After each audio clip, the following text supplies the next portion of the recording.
Praise the Lord. വെളിപാട് പുസ്തകത്തിൽ നിന്നുള്ള വായന, അധ്യായം 3, തിരുവചനങ്ങൾ 1 മുതൽ 6 വരെ. സാർദിസിലെ സഭയുടെ ദൂതന് എഴുതുക. ദൈവത്തിൻ്റെ സപ്താത്മാക്കളും സപ്തതാരങ്ങളുമുള്ളവൻ പറയുന്നു, നിന്റെ ചെയ്തികൾ ഞാൻ അറിയുന്നു. ജീവിച്ചിരിക്കുന്നവൻ എന്നു നിന്നെക്കുറിച്ച് തന്നെ നീ പറയുന്നത്, പക്ഷേ നീ മൃതനാണ്. ഉണരുക, നിന്നിൽ ആസന്ന മരണമായി അവശേഷിക്കുന്നതിനെ ഉത്തേജിപ്പിക്കുക. എന്തെന്നാൽ എൻ്റെ ദൈവത്തിൻ്റെ മുമ്പിൽ നിന്റെ പ്രവൃത്തികൾ പൂർണ്ണമായി നിർവഹിക്കപ്പെട്ടതായി ഞാൻ കാണുന്നില്ല.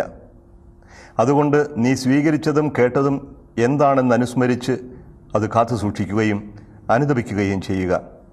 നീ ഉണരുന്നില്ലെങ്കിൽ ഞാൻ കള്ളനെ പോലെ വരും. ഏതു സമയത്താണ് ഞാൻ നിന്നെ പിടികൂടുക എന്ന് നീ അറിയുകയില്ല. എന്നാൽ വസ്ത്രങ്ങൾ മലിനമാക്കിയിട്ടില്ലാത്തവരായി കുറേ പേർ സാർദീസിൽ നിനക്കുണ്ട്. അവർ ധവള വസ്ത്രധാരികളായി എൻ്റെ കൂടെ നടക്കും. അവർ അതിന് യോഗ്യരാണ്. വിജയം വരിക്കുന്നവനെ വെള്ളവസ്ത്രം ധരിപ്പിക്കും. ജീവൻ്റെ പുസ്തകത്തിൽ നിന്ന് അവൻ്റെ നാമം ഞാൻ ഒരിക്കലും മായ്ച്ചു കളയുകയില്ല. എൻ്റെ പിതാവിൻ്റെയും അവിടുത്തെ ദൂതന്മാരുടെയും സന്നിധിയിൽ അവൻ്റെ നാമം ഞാൻ ഏറ്റുപറയും. ആത്മാവ് സഭകളോട് പറയുന്നത് എന്തെന്ന് ചെവിയുള്ളവൻ കേൾക്കട്ടെ. ദൈവ വചനമാണ് നാം കേട്ടത്. സ്നേഹമുള്ളവരെ, മനുഷ്യപുത്രൻ സാർദീസിലെ സഭയ്ക്ക് അയക്കുന്ന ലേഖനമാണ് ഇന്ന് നമ്മൾ വായിക്കുന്നത്. വളരെ ധനികമായ ഒരു പട്ടണമായിരുന്നു സാർദീസ്. തിയത്തീറ പട്ടണത്തിൽ നിന്ന് ഏകദേശം 50 കിലോമീറ്റർ തെക്ക് കിഴക്കായി സ്ഥിതി ചെയ്യുന്ന നഗരം ഒരു വലിയ പാറക്കെട്ടിന് മുകളിലാണ് പണി ചെയ്യപ്പെട്ടിരുന്നത്. 1500 മീറ്റർ ഉയരത്തിലുള്ള കിടുക്കാന്തൂക്കായ പാറക്കെട്ടിന് മുകളിൽ പണിയപ്പെട്ടിരുന്ന പട്ടണം സുരക്ഷിതമായിരുന്നു. ആ പട്ടണം വളരെ സമ്പന്നമായിരുന്നു. കാരണം പട്ടണം സ്ഥിതി ചെയ്യുന്ന മലയുടെ അടിവാരത്തിലൂടെ ഒഴുകുന്ന നദിയിൽ നിന്ന് സ്വർണം ശേഖരിക്കാൻ സാധിക്കുമായിരുന്നു. അവിടെ മണലിൽ സ്വർണമുണ്ടായിരുന്നു. അപ്പോൾ സ്വർണ്ണ ഖനികളുള്ള, സ്വർണം പുഴയിൽ നിന്ന് അരിച്ചെടുക്കാൻ സാധിക്കുന്ന അത്രയും ഏറെ സ്വർണത്തിൻ്റെ ശേഖരമുള്ള ഒരു പ്രദേശമായിരുന്നു സാർദീസിൻ്റേത്. സാർദീസിൻ്റെ രാജാവായ ക്രേസൂസ് സമ്പത്തിൻ്റെ ഒരു പ്രതീകമായിട്ടാണ് അറിയപ്പെടുന്നത്. ക്രേസൂസിനെ പോലെ സമ്പന്നൻ എന്നൊരു പഴഞ്ചൊല്ല് പോലുമുണ്ട് പഴയ കാലത്ത്. വലിയ സമ്പത്തുള്ള ഒരു പട്ടണം, സുരക്ഷിതമായ പട്ടണം. കാരണം ഈ പാറമുകളിൽ പണിയിക്കപ്പെട്ടിരിക്കുന്ന പട്ടണത്തിലേക്ക് താഴെ നിന്ന് ശത്രുക്കൾക്ക് കടന്നു വരിക എളുപ്പമായിരുന്നില്ല. ശത്രുക്കളെ അകലെ നിന്ന് കാണാൻ സാധിക്കും. മുകളിലേക്ക് കയർന്നു വരാൻ ശത്രുക്കൾക്ക് പ്രയാസവുമായിരിക്കും. അതുകൊണ്ട് വളരെ എളുപ്പത്തിൽ പ്രതിരോധിക്കാവുന്ന ഒരു പട്ടണമായിരുന്നു. ശത്രുക്കളിൽ നിന്ന് ആക്രമണം പ്രതീക്ഷിക്കാത്ത ഒരു പട്ടണമായിരുന്നു സാർദീസ്. ഇവിടുത്തെ സഭയ്ക്കാണ് ക്രിസ്തുനാഥൻ ലേഖനം എഴുതുന്നത്. ആ ലേഖനത്തിൻ്റെ ചില ഭാഗങ്ങൾ ഈ പട്ടണത്തിൻ്റെ സവിശേഷതയെ പ്രത്യേകം എടുത്തു കാണിക്കുന്നുണ്ട്. പട്ടണം സുരക്ഷിതമായതിനാൽ, പട്ടണം സമ്പന്നമായതിനാൽ ആ പട്ടണവാസികൾ പൊതുവെ അലസരായിരുന്നു, അശ്രദ്ധരായിരുന്നു എന്ന് ചരിത്രം എടുത്തു പറയുന്നു. ക്രേസൂസിൻ്റെ കഥ തന്നെ എടുക്കുക. ഏറ്റവും വലിയ ധനികനായ ക്രേസൂസ് കിഴക്കുള്ള പേർഷ്യൻ ചക്രവർത്തിയുമായി ഏറ്റുമുട്ടാൻ തയ്യാറായി. സൈറസിനെതിരെ യുദ്ധത്തിന് പോയി. യുദ്ധം ചെയ്യാനായി ഹാലിസ് നദി കടക്കേണ്ടിയിരുന്നു. ഹാലിസ് നദിയുടെ കിഴക്കാണ് പേർഷ്യൻ സൈന്യം, പടിഞ്ഞാറ് ക്രേസൂസിൻ്റെ സൈന്യവും. ഈ യുദ്ധം താൻ ജയിക്കുമോ ഇല്ലയോ എന്നറിയാൻ വേണ്ടി ഡൽഹിയിലെ സുപ്രസിദ്ധമായ വെളിപാടിൻ്റെ അരുളപ്പാടിൻ്റെ അടുക്കലേക്ക് ക്രേസൂസ് ആളെ അയച്ചു. ഡൽഹിയിലെ അരുളപ്പാട് ശ്രദ്ധേയമായിരുന്നു. നീ ഹാലിസ് നദി കടക്കുകയാണെങ്കിൽ വലിയ ഒരു സാമ്രാജ്യത്തിൻ്റെ അന്ത്യം കുറിക്കുന്നതിന് അത് കാരണമായി തീരും. ഇതായിരുന്നു വെളിപാട്. നീ ഹാലിസ് നദി കടന്നാൽ വലിയ ഒരു സാമ്രാജ്യത്തിൻ്റെ അന്ത്യം കുറിക്കാൻ നീ കാരണമായി തീരും. ക്രേസൂസ് ധരിച്ചത് പേർഷ്യൻ സാമ്രാജ്യത്തെ താൻ കീഴടക്കാൻ എനിക്ക് അവസരമുണ്ടാകുമെന്നാണ് ഈ അരുളപ്പാടിൻ്റെ അർത്ഥമെന്ന് അയാൾ വ്യാഖ്യാനിച്ചു. അതനുസരിച്ച് അദ്ദേഹം നദി കടന്ന് യുദ്ധം ചെയ്തു. അമ്പെ പരാജയപ്പെട്ടു. തോറ്റോടിയ സൈന്യം പട്ടണത്തിനുള്ളിൽ അഭയം തേടി. കോട്ട അടച്ചു, സുരക്ഷിതമാണെന്ന് കരുതി. അതുകൊണ്ട് അശ്രദ്ധമായവരുടെ കഴിഞ്ഞു. പക്ഷേ സൈറസിൻ്റെ സൈനികർ രാത്രിയിൽ പാറക്കെട്ടിലൂടെ പിടിച്ചു കയറി കോട്ടയ്ക്കുള്ളിൽ കടന്നു. കോട്ടയുടെ വാതിൽ അടച്ചിരുന്നെങ്കിലും ഉള്ളിൽ കടന്ന പടയാളികൾ അവിടെ കാവൽക്കാരില്ലാത്തതാണ് കണ്ടത്. കാവൽക്കാർ ഉറങ്ങുകയായിരുന്നു, അല്ലെങ്കിൽ കാവൽക്കാരില്ലാതിരുന്നു. BC 546 സംഭവിക്കുക. അങ്ങനെ ക്രേസൂസ് വധിക്കപ്പെട്ടു. ക്രേസൂസിൻ്റെ നഗരവും നശിച്ചു. പിന്നീട് പണിതുയർത്തി വീണ്ടും ഇതേ ചരിത്രം തന്നെ ആവർത്തിക്കുകയാണ്.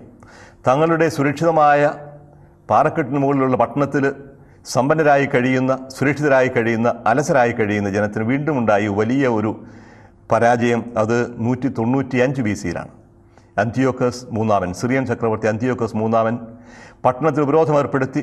പട്ടണത്തിലേക്ക് രാത്രിയിൽ അന്തിയോക്കസിൻ്റെ പടയാളികൾ പിടിച്ചു കയറി സൈറസിൻ്റെ പടയാളികൾ ചെയ്തതുപോലെ അന്നും കാവൽക്കാർ ഉറങ്ങുകയായിരുന്നു. പിന്നീട് പട്ടണം വീണ്ടും പുതുക്കി പണിതു. AD 17 നഗരം വലിയ ഒരു ഭൂകമ്പത്തിൽ തകർന്നു വീഴുകയുണ്ടായി. പക്ഷേ സമ്പന്നമായ നഗരം വീണ്ടും പണിതുയർത്തിയിരുന്നു. ഇങ്ങനെ ഈ ലേഖനം എഴുതുന്ന 1-ാം നൂറ്റാണ്ടിൻ്റെ അവസാനമാകുമ്പോൾ അലസമായൊരു പട്ടണം, സമ്പന്നമായൊരു പട്ടണം, ആരെയും ഭയപ്പെടാത്ത, ഒന്നിനെക്കുറിച്ചും വീണ്ടും വിചാരമില്ലാത്ത സമ്പന്നമായൊരു പട്ടണമായിരുന്നു. എല്ലാവിധ സുഖഭോഗങ്ങളുടെയും പ്രതീകമായി കഴിഞ്ഞിരുന്ന ഈ പട്ടണം. ഈ പട്ടണത്തിലേക്കാണ്, ഈ പട്ടണത്തിലെ സഭയ്ക്കാണ് 5-ാമത്തെ ലേഖനം എഴുതുന്നത്. സാർദിസിലെ സഭയുടെ ദൂതൻ എഴുതുക: ദൈവത്തിൻ്റെ സപ്താത്മാക്കളും സപ്തതാരങ്ങളും ഉള്ളവൻ പറയുന്നു. ദൈവത്തിന് സപ്താത്മാക്കൾ, പരിശുദ്ധാത്മാവാണ് നമ്മൾ കണ്ടു കഴിഞ്ഞു. സപ്തതാരങ്ങൾ സഭയെ കയ്യിൽ വഹിക്കുന്നവരാണ്. സഭയെ കയ്യിൽ വഹിക്കുകയും ആത്മാവിനാൽ നയിക്കപ്പെടുകയും ചെയ്യുന്ന, ആത്മാവിനാൽ നിറഞ്ഞ, പരിശുദ്ധാത്മാവിൽ നിറഞ്ഞ ക്രിസ്തുവാണ് ഇവിടെ പറയുന്നത്. നിന്റെ ചെയ്തികൾ ഞാൻ അറിയുന്നു. എല്ലാ സഭയോടും പറയുന്ന പോലെ ഇവിടെയും പറയുകയാണ്, നിന്റെ ചെയ്തികൾ ഞാൻ അറിയുന്നു. ജീവിച്ചിരിക്കുന്നവൻ എന്നാണ് നിന്നെക്കുറിച്ച് നീ പറയുന്നത്, പക്ഷേ നീ മൃതനാണ്. എല്ലാം ഉണ്ടെന്ന് ഭാവിക്കുന്നു, വലിയ സമ്പന്നമാണെന്ന് കരുതുന്നു, പക്ഷേ യഥാർത്ഥത്തിൽ അന്തസത്ത നഷ്ടപ്പെട്ടു പോയിരിക്കുകയാണ്. കാതിൽ ചിതൽ നിന്ന് തീർന്ന മരം പോലെ ഒരു കാറ്റടിക്കുമ്പോൾ ഒടിഞ്ഞു വീഴും. നീ ജീവിച്ചിരിക്കുന്നു എന്നാണ് കരുതുന്നതെങ്കിലും നീ മൃതനാണ്. ഇത് സമ്പന്നമായ സഭകൾക്ക് സംഭവിക്കാവുന്ന വലിയൊരു ദുര്യോഗമാണ്, ദുരന്തമാണ്. ഭൗതികമായ സമ്പത്ത് ധാരാളമുണ്ടാവും. ആഘോഷങ്ങളും അനുഷ്ഠാനങ്ങളും മുറ പോലെ നടക്കുന്നുണ്ടാവും. പക്ഷേ യഥാർത്ഥ വിശ്വാസത്താൽ പ്രേരിതമായ ജീവിതം അവിടെ ഉണ്ടാവുകയില്ല. വിശ്വാസം നഷ്ടപ്പെട്ട ആചാരങ്ങളും അനുഷ്ഠാനങ്ങളും മാത്രം കൊണ്ടു നടക്കുന്ന ഒരു സഭയുടെ പ്രതീകമാണ് A church in luxury, A sleeping church. ഉറങ്ങുന്ന സഭ, എല്ലാം ഭദ്രമാണെന്ന് കരുതി ഉറങ്ങുന്ന സഭ. കാരണം ആചാരങ്ങളെല്ലാം നടക്കുന്നുണ്ട്, എല്ലാവരും ക്രമമായി പള്ളിയിൽ വരുന്നുണ്ട്, കൂദാശകൾ സ്വീകരിക്കുന്നുണ്ട്, പക്ഷേ ഉള്ളിൻ്റെ ഉള്ളിൽ യഥാർത്ഥമായ വിശ്വാസം നഷ്ടപ്പെട്ടു പോകുന്നു. ഇവിടെയാണ് സാർദീസിലെ സഭയുടെ സവിശേഷത. വിശ്വാസം നഷ്ടപ്പെട്ട, കാതൽ നഷ്ടപ്പെട്ട സഭ. അതിനെന്താണ് പ്രതിവിധി കൊടുക്കുക? എന്താണ് താക്കീത്? ഉണരുക, നിന്നിൽ ആസന്ന മരണമായി അവശേഷിക്കുന്നതിനെ ഉത്തേജിപ്പിക്കുക. ഉണരുക എന്നതിനേക്കാൾ ഉണർന്നിരിക്കുക എന്നതാണ് ഇവിടെ പദത്തിൻ്റെ അർത്ഥം. ഉണർന്നിരിക്കുക യേശുനാഥൻ അനേകം തവണ നൽകിയിട്ടുള്ള ഒരു താക്കീതാണ്. ഉണർന്നിരിക്കുക, അല്ലെങ്കിൽ കള്ളനെ പോലെ വരും. റോമക്കാർക്കെഴുതിയ ലേഖനം, പൗലോസിൻ്റെ റോമക്കാർക്കെഴുതിയ ലേഖനം 13-ാം അധ്യായം 11-ാമത്തെ വാക്യത്തിൽ നമ്മൾ ഇപ്രകാരം കാണും: ഇതെല്ലാം ചെയ്യുന്നത് കാലത്തിൻ്റെ പ്രത്യേകത അറിഞ്ഞുകൊണ്ട് വേണം. നിദ്ര വിട്ട് ഉണരേണ്ട സമയമാണല്ലോ, മണിക്കൂറാണല്ലോ ഇത്. നിദ്ര വിട്ട് ഉണരേണ്ട സമയം. ഉറക്കത്തിൽ നിന്ന് ഉണരുക, ഉണർന്നിരിക്കുക. പത്രോസ് എഴുതിയ 1-ാം ലേഖനം 5-ാമത്തെ അധ്യായം 8-ാമത്തെ വാക്യം: നിങ്ങൾ സമചിത്തതയോടെ ഉണർന്നിരിക്കുവിൻ. നിങ്ങളുടെ ശത്രുവായ പിശാച് അലറുന്ന സിംഹത്തെ പോലെ ആരെ വിഴുങ്ങണമെന്ന് അന്വേഷിച്ചുകൊണ്ട് ചുറ്റി നടക്കുന്നു. ഉണർന്നിരിക്കുക, ജാഗ്രത പാലിക്കുക. ഇങ്ങനെ ഉണർന്നിരിക്കുന്നില്ലെങ്കിൽ യേശു ശിഷ്യന്മാർക്ക് കൊടുത്തുന്ന താക്കീതാണല്ലോ. ഗത്സമനിയിൽ പ്രാർത്ഥിക്കാൻ പോകുമ്പോൾ പ്രലോഭനത്തിൽ പെടാതിരിക്കാൻ ഉണർന്നിരുന്ന് പ്രാർത്ഥിക്കുവിൻ. പ്രലോഭനത്തിൽ പെടാതിരിക്കാൻ. അവർ ഉണർന്നിരുന്നില്ല, പ്രാർത്ഥിച്ചുമില്ല. പ്രലോഭനമുണ്ടായി. യേശു ബന്ധിക്കപ്പെടുമ്പോൾ അവർ ഒളിച്ചോടി, എല്ലാം നഷ്ടപ്പെടുത്തിക്കൊണ്ട്. ഉണർന്നിരിക്കാനുള്ള ആഹ്വാനം അന്നും ഇന്നും ഒരുപോലെ പ്രസക്തമാണ്. എല്ലാം ഭദ്രമാണെന്ന് വിചാരിക്കുമ്പോഴാവും ഗർഭിണിക്ക് പ്രസവവേദന ഉണ്ടാകുന്നത് പോലെ ആ സമയം കടന്നു വരിക എന്ന് യേശു പറഞ്ഞിട്ടുണ്ട്. എപ്പോഴാണ് സമയം എന്നറിയില്ല. അത് വ്യക്തിയുടെ സമയമാകാം, സഭയുടെ സമയമാവാം. മനുഷ്യപുത്രൻ എപ്പോഴാണ് വരിക എന്നറിയാത്തത് കൊണ്ട് ഉണർന്നിരിക്കുക. നിന്നിൽ ആസന്ന മരണമായി അവശേഷിക്കുന്നതിനെ ഉത്തേജിപ്പിക്കുക. ബാഹ്യമായ ആചാരങ്ങളൊക്കെ ഉണ്ടെങ്കിലും ഊർജ്ജശ്വാസം വലിക്കുന്ന ഒരു സഭയാണ് ഇവിടെ കാണുന്നത്. എല്ലാം നഷ്ടപ്പെട്ടുകൊണ്ടിരിക്കുന്നത്. ഒരുപക്ഷേ ആധുനിക സമൂഹത്തിലെ സഭയുടെ അവസ്ഥയും ഇതിൽ നിന്ന് അധികം വ്യത്യസ്തമല്ല എന്ന് തോന്നും. നിന്നിൽ ആസന്ന മരണമായി അവശേഷിക്കുന്നതിനെ ഉത്തേജിപ്പിക്കുക. അധികമൊന്നും അവശേഷിച്ചിട്ടില്ല, അതിനെ ഉത്തേജിപ്പിക്കണം. എന്തെന്നാൽ എൻ്റെ ദൈവത്തിൻ്റെ മുമ്പിൽ നിൻ്റെ പ്രവൃത്തികൾ പൂർണ്ണമായി നിർവഹിക്കപ്പെട്ടതായി ഞാൻ കാണുന്നില്ല. സാർദീസിലെ സഭയുടെ മാത്രമല്ല, എക്കാലത്തുമുള്ള സഭയുടെയും ഒരു പ്രത്യേകതയാവാം ദൈവം ആഗ്രഹിക്കുന്ന വിധത്തിലുള്ള വിശ്വസ്തതയും സ്നേഹവും കരുണയും നീതിയും സഭയിൽ ഇല്ലാതെ വരിക. വിശ്വാസം നഷ്ടപ്പെട്ടു പോവുക, വിശ്വാസാനുസൃതമായ പ്രവൃത്തി ഇല്ലാതായിത്തീരുക. എൻ്റെ ദൈവത്തിൻ്റെ മുമ്പിൽ നിൻ്റെ പ്രവൃത്തികൾ പൂർണ്ണമായും നിർവഹിക്കപ്പെട്ടതായി ഞാൻ കാണുന്നില്ല. അതുകൊണ്ട് എന്തു ചെയ്യണം? നീ സ്വീകരിച്ചതും കേട്ടതും എന്തെന്ന് അനുസ്മരിച്ച് അത് കാത്തു സൂക്ഷിക്കുക. വിശ്വാസം സ്വീകരിച്ച ആദ്യ കാലഘട്ടത്തിലേക്ക് മടങ്ങിപ്പോകണം. ഒരു മടങ്ങിപ്പോക്ക്, ഇതാണ് എപ്പോഴും പ്രവാചകന്മാരിലൂടെ ദൈവം ആവശ്യപ്പെട്ടത്, ഇതാണ് യേശു ആവശ്യപ്പെട്ടത്. ഷൂബ് എന്ന് പറയും, തിരിച്ചു പോവുക. റിട്രീറ്റ് എന്ന് പറയാറുണ്ട്. നമ്മൾ ഒരുപാട് ധ്യാനങ്ങൾ നടത്താറുണ്ട്. റിട്രീറ്റ്, ആ റിട്രീറ്റ് എന്ന് പറയുമ്പോഴേക്കും ഉദ്ദേശിക്കുന്നത് നമ്മൾക്ക് ഉണ്ടായ ആദ്യ ദൈവാനുഭവത്തിലേക്കുള്ള മടങ്ങിവരവാണ്. തെറ്റായ വഴികൾ വിട്ടുപേക്ഷിക്കലാണ്. മടങ്ങി വരിക, ഓർമ്മിക്കുക, ആരെയാണ് നീ സ്വീകരിച്ചത്, ആരാണ് നിൻ്റെ നാഥൻ, ആരെയാണ് നീ നാഥനായി സ്വീകരിച്ചിരിക്കുന്നത്. മാനസാന്തരത്തിൻ്റെ ആദ്യ ഘട്ടത്തിലേക്ക്, ആദ്യ ദൈവാനുഭവത്തിലേക്ക് മടങ്ങി വരിക. നീ അനുസ്മരിച്ച് അതനുസരിച്ച് കാത്തു സൂക്ഷിക്കുക, അനുതപിക്കുകയും ചെയ്യുക. എല്ലാ സഭകളോടും ആവശ്യപ്പെടുന്നതാണ് വീണ്ടും വീണ്ടും അനുതപിക്കുക. ചെയ്യുന്ന തെറ്റുകൾ തിരുത്തുക, തെറ്റാണെന്ന് മനസ്സിലാക്കി വഴിമാറുക. നീ ഉണരുന്നില്ല എങ്കിൽ ഞാൻ കള്ളനെ പോലെ വരും.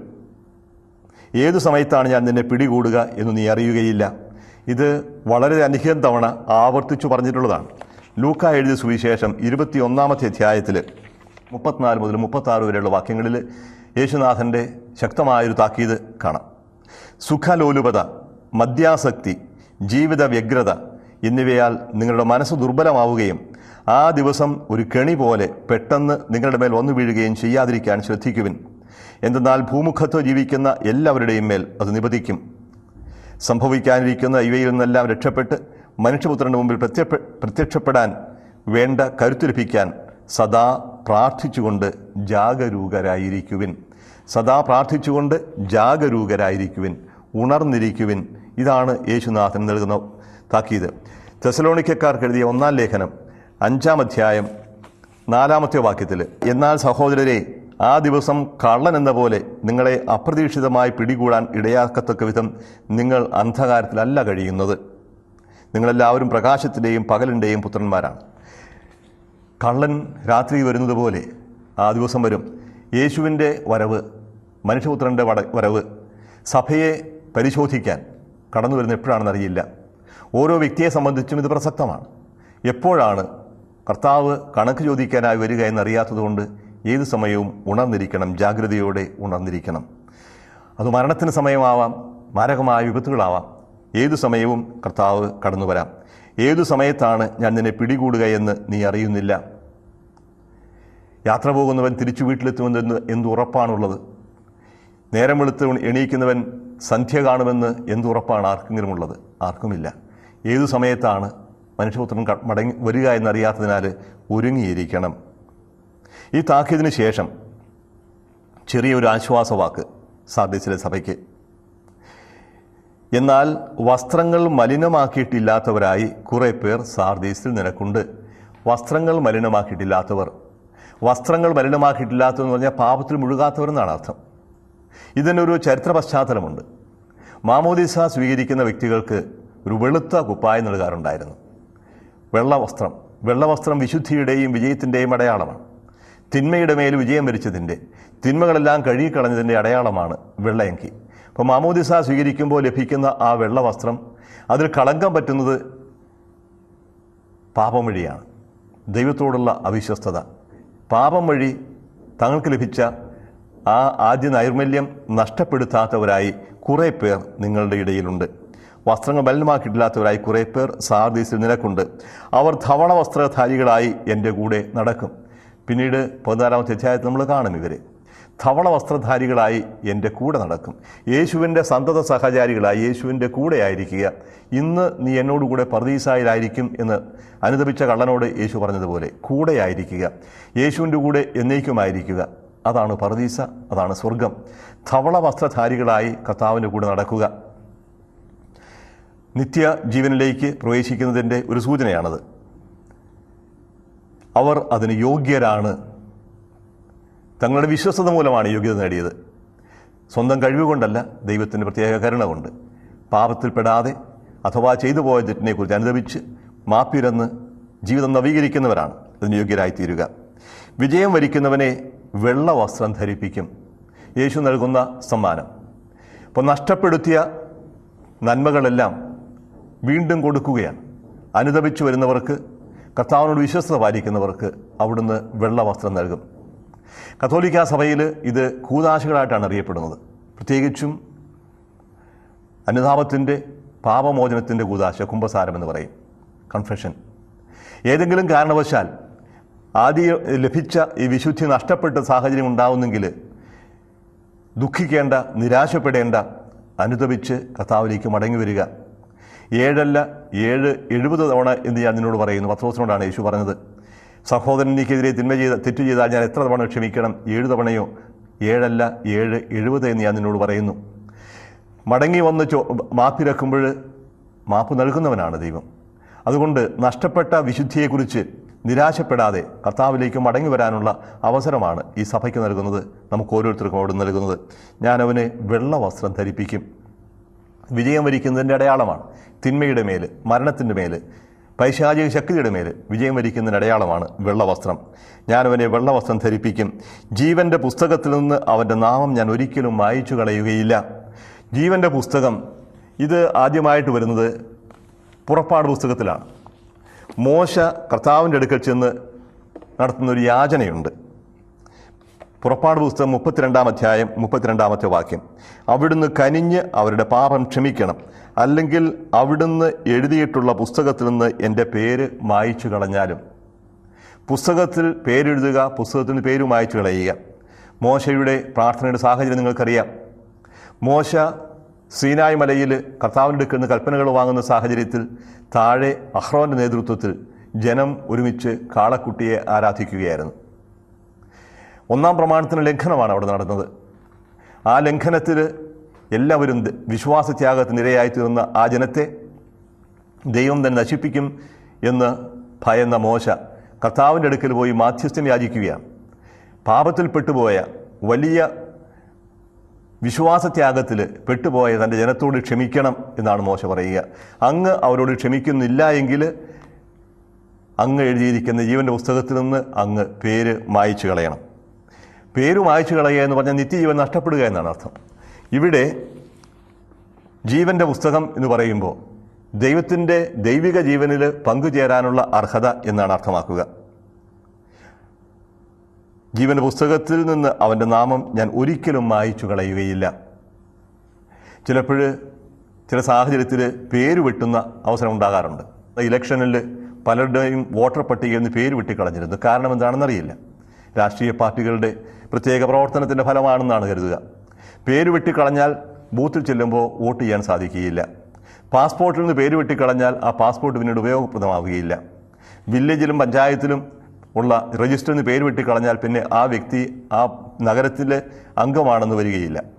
അപ്പോഴേ പേര് വെട്ടിക്കളയുന്നത് ഒരാളുടെ അംഗത്വം, സിറ്റിസൺഷിപ്പ്, പൗരത്വം നിഷേധിക്കുന്നതിന് തുല്യമാണ്. യേശു പറയുന്നത് ഇങ്ങനെയുള്ളവരുടെ നാമം ഞാൻ ഒരിക്കലും എൻ്റെ പുസ്തകത്തിൽ നിന്ന് മായ്ച്ചു കളയുകയില്ല. ദൈവരാജ്യത്തിൻ്റെ അംഗങ്ങളാണ് അവർ എന്ന് യേശു തന്നെ ഏറ്റുപറയും. ആ നാമം ഞാൻ ഒരിക്കലും മായ്ച്ചു കളയുകയില്ല. എൻ്റെ പിതാവിൻ്റെയും അവിടുത്തെ ദൂതന്മാരുടെയും സന്നിധിയിൽ ഞാൻ അവൻ്റെ നാമം ഏറ്റുപറയും. എന്നെ ഏറ്റുപറയുന്നവൻ്റെ നാമം ഞാനും ഏറ്റുപറയും. എന്നെ തിരസ്കരിക്കുന്നവനെ ഞാനും തിരസ്കരിക്കും. യേശുനാഥൻ ഇത് പലതവണ പറഞ്ഞിട്ടുള്ളതാണ്. ഈ ജീവിത സാഹചര്യത്തിലാണ്, ഇവിടെ ജീവിക്കുമ്പോഴാണ് യേശുവിനെ ഏറ്റുപറയുകയോ തള്ളിപ്പറയുകയോ ചെയ്യാനുള്ള സാഹചര്യം ഉണ്ടാവുക. ഭയന്നോ മറ്റെന്തെങ്കിലും ലാഭേച്ഛയാലോ ഏത് കാരണത്താലും യേശുവിനെ ജീവിതത്തിൽ തള്ളിപ്പറയുന്ന വ്യക്തികൾക്ക് ജീവൻ്റെ പുസ്തകത്തിൽ സ്ഥാനമുണ്ടാവുകയില്ല എന്നൊരു സൂചനയും ഇവിടെയുണ്ട്. അതേസമയം ജീവൻ നഷ്ടപ്പെടുത്തിയും എല്ലാ നഷ്ടങ്ങളും സഹിക്കാൻ സന്നദ്ധമായും വിശ്വാസം കാത്തുപാലിക്കുന്നവർ, യേശുവിനോട് വിശ്വസ്തത പാലിക്കുന്നവർ, അവർ നിത്യജീവന് അർഹരായിത്തീരും.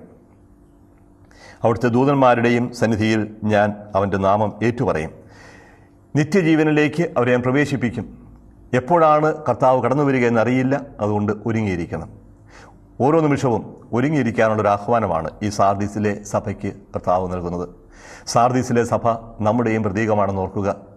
ഒരുപക്ഷേ ആചാരങ്ങളുടെ പിൻബലത്തോടെ എന്തെങ്കിലുമൊക്കെ ചെയ്യുന്നു എന്നതിൻ്റെ ബലത്തിൽ രക്ഷ പ്രതീക്ഷിക്കുന്നവരുണ്ടാവാം.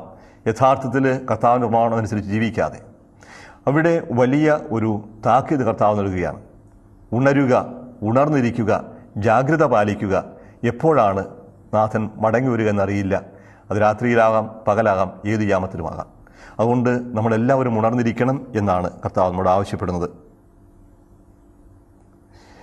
ആത്മാവ് സഭകളോട് പറയുന്നത് എന്തെന്ന് ചെവിയുള്ളവൻ കേൾക്കട്ടെ. 7 ലേഖനങ്ങളിലും ആവർത്തിക്കുന്ന ഒന്നാണ് ഈ അവസാനത്തെ ആഹ്വാനം. എല്ലാ സഭകൾക്കും പ്രസക്തമായ ഒരു ആഹ്വാനമാണിത്. എനിക്കും നിനക്കും ഒരുപോലെ ആത്മാവ് എന്താണ് പറയുന്നത്? എൻ്റെ ഉള്ളിൻ്റെ ഉള്ളിൽ നിമന്ത്രിക്കുന്ന ദൈവത്തിൻ്റെ സ്വരത്തിന് ഞാൻ കാതോർക്കാൻ തയ്യാറാകണം. ഈ 7 ലേഖനങ്ങളിലൂടെയും കടന്നു പോകുമ്പോൾ കർത്താവ് എന്നോടാണ് സംസാരിക്കുന്നത് എന്ന് ഞാനത് മനസ്സിലാക്കണം. പണ്ടെങ്ങോ സംഭവിച്ച ഒരു കാര്യമല്ല. പണ്ടേതോ ലോകത്ത് എനിക്ക് പരിചയമില്ലാത്ത ഒരു പട്ടണത്തിൽ പരിചയമില്ലാത്ത ജനങ്ങളോട് പറഞ്ഞൊരു കാര്യം മാത്രമല്ല ഇത്. ജീവിക്കുന്നവനായ ദൈവം ഇന്ന് നമ്മോട് പറയുന്നതാണ് ഈ വാക്ക് എന്നോർക്കുക. ഉണർന്നിരിക്കുക, ജാഗ്രത പാലിക്കുക. നിൻ്റെ പ്രവൃത്തികൾ പൂർണ്ണമായും നിർവഹിക്കപ്പെട്ടതായി ഞാൻ കാണുന്നില്ല. എന്നെക്കുറിച്ച് തമ്പുരാൻ ഇങ്ങനെ പറയേണ്ടി വരുമോ? എന്നെ ഏൽപ്പിച്ച ദൗത്യം അതെന്തുമാവട്ടെ, ഞാൻ പൂർണ്ണമായി നിർവഹിക്കുന്നുണ്ടോ? പൂർണ്ണമായ ഉത്തരവാദിത്വത്തോടുകൂടിയാണോ ഞാൻ നിർവഹിക്കുന്നത്? ഞാൻ എന്നോട് തന്നെ ചോദിക്കണം. ഇല്ലെങ്കിൽ മനസ്സ് തിരിയണം, ഓർമ്മിക്കണം എനിക്കുണ്ടായ ദൈവാനുഭവങ്ങൾ. കർത്താവിനെ കണ്ടുമുട്ടിയ നിമിഷങ്ങളെക്കുറിച്ച് ഞാൻ ഓർക്കണം. കർത്താവിൻ്റെ വിശ്വസ്തയോട് ഞാൻ എപ്രകാരമാണ് വിശ്വസ്ത പാലിക്കുന്നതെന്ന് ഞാനും ചിന്തിക്കണം. നമുക്ക് നിമിഷം പ്രാർത്ഥിക്കാം. കാരുണ്യവാനും സ്നേഹനിധിയുമായ ദൈവമേ, പലപ്പോഴും ഞങ്ങൾ ഉറങ്ങിപ്പോകുന്നു. പ്രാർത്ഥനയിൽ ഉറങ്ങുന്നത് മാത്രമല്ല, ഞങ്ങളുടെ ജീവിതത്തിൽ തന്നെ ഉണർവില്ലാതെ പോകുന്ന സാഹചര്യങ്ങളുണ്ടാകുന്നു. ചുറ്റുപാടുമുള്ള സാഹചര്യങ്ങളോട്, ദൈവവിരുദ്ധമായ സാഹചര്യങ്ങളോട് പൊരുത്തപ്പെട്ടു പോകാൻ പലപ്പോഴും ഞങ്ങൾ പ്രലോഭിതരാകുന്നു. സമ്പത്തും ജീവിത സൗകര്യങ്ങളുമൊക്കെ വർദ്ധിക്കുമ്പോൾ ഇനി ദൈവത്തിൻ്റെ തന്നെ ആവശ്യമില്ല എന്നൊരു ചിന്തയും പലപ്പോഴും കടന്നു വരാറുണ്ട്. മനഃപൂർവ്വമല്ലെങ്കിലും ദൈവമില്ലാത്ത പോലെ ജീവിക്കാനുള്ള പ്രേരണകളും ഉണ്ടാകാറുണ്ട്. കർത്താവേ, സാർദീസിലെ സഭയ്ക്ക് അവിടെ നൽകിയ താക്കീത് ഞങ്ങൾക്കോട് നൽകുന്നുവെന്ന് ഞങ്ങളെ ബോധ്യപ്പെടുത്തണമേ. ഉണർന്നിരിക്കാൻ, ജാഗ്രത പാലിക്കാൻ അവിടുന്ന് ഞങ്ങൾക്ക് കൃപ നൽകണമേ.